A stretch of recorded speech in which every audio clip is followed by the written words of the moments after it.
Welcome back to A Thoughts Journey. Today, the title's probably going to be called "In God We Trust." It's something I've been thinking about the concept. Um, Remember, we talked about a long time ago. But if you are spiritual, you know that the splitting of timelines, all that good stuff. But one of the things, as we're living in two separate realities that is happening, is the people have no concept of what it truly means to trust God. And it's not a religion, it's not a specific thing, it's really a feeling that you know. It's going by what you know rather than what you see. And it's not completely the concept of faith, although it could be, in the way that eventually what you know turns up in what you see. There's a reason you felt to turn left instead of right, because there was an accident there. And when you passed the accident, you realized that's why I had to turn left. So eventually it does manifest as to why you felt to make that decision. But ultimately, in God you trusted, and ultimately you trusted what you knew and what you felt over what appeared to be right. This is why those in the higher timeline will win. It's not because it's like some kind of magical thing. It's because in 2024 there's this mass coming home to self, this mass feeling of, hey, I need to focus on learning my intuition. And when you do that, you prepare for this timeline where there's a lot of fear matrices, there's a lot of deception, there's a lot of things that appear out of control and they're not, and you can feel them. You can feel something is not right here, but this is right. Pay attention to this, but not this.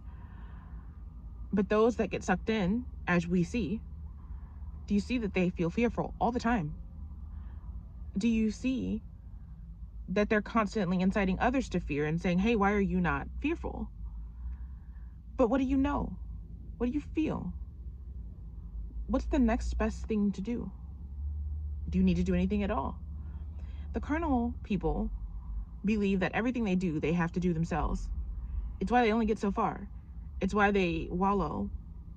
You will see them in the comments. You'll see them all over saying, oh, well, I can't afford this, I can't do this. But see, those of us that are faith-filled, we understand, and we've been through the God of provision, the God that comes down from nothing, right? Out of nowhere. See, they're not familiar with that because their whole life they've trusted themselves, and they've had, it's the greatest downfall of the generations before us. They had help. They had assistance, so they never really had to rely on anything else because they had family and friends. But we don't. And so when you haven't had that since you were a child, and yet your needs get met in these weird ways, in God you trust. And it's not so jarring as it is to them, as I see Gen X specifically freaking out and millennials freaking out. But see, those of us who are younger, because we see, the economy has always been bad for us. It's just now affecting them, which is why they care, because it just now affects them. The grocery prices just now affect them. But those of us who've been poor, those of us who've been without, this has always been our reality, where the food is in front of you, but you can't get it, right? The job is in front of you, you can't get it. It won't be given to you specifically. So we're not strangers to this. So don't let them rock your boat. You know what you know. Move how you know. You will be protected from them, by the way, as well.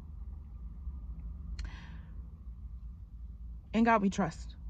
In God we have experience. Some of you don't. And so that's why you're so shaken up and you don't know what to do. But that's why some of us can operate in peace. Early this year, that I felt to not start my garden just yet. And I couldn't see why. And my family was like, this is the one year you need to garden. Mind you, all the other times they made fun of me for gardening. All the other times they made fun of me from cooking from scratch. It's at the grocery store. It's cheaper to do it this way. Then inflation hit, like we told you it would. Now they're asking me for the very things that they made fun of me for. But now they're trying to control this too. The same spirit that told me to garden years ago and you made fun of me is the same spirit that says, hold on. Why would I trust you who've been wrong over what has been right for the past 10, 15, 20 years? I'm 28 years old. But they will try to manhandle you. They will try to get in your space. They will try to control you and incite you with fear, saying, look at the prices. This is the one year you need to be on it. And God will say, no, hold on. Haven't I been with you the whole time? And it turns out I was right, because guess what? This was a year of drought, but not only drought, a year of up and down in weather. Had I started when they said I should have started, my plants would have been gone, fried, done. My work would have been for nothing. But the greater thing is I've been provided for up to this point in miraculous ways and some in mundane, because I know how to listen. We know how to feel. When's the best time to go to the grocery store? When you feel to go. Where's the best store to go? Where you feel to go. In God we trust. Until next time.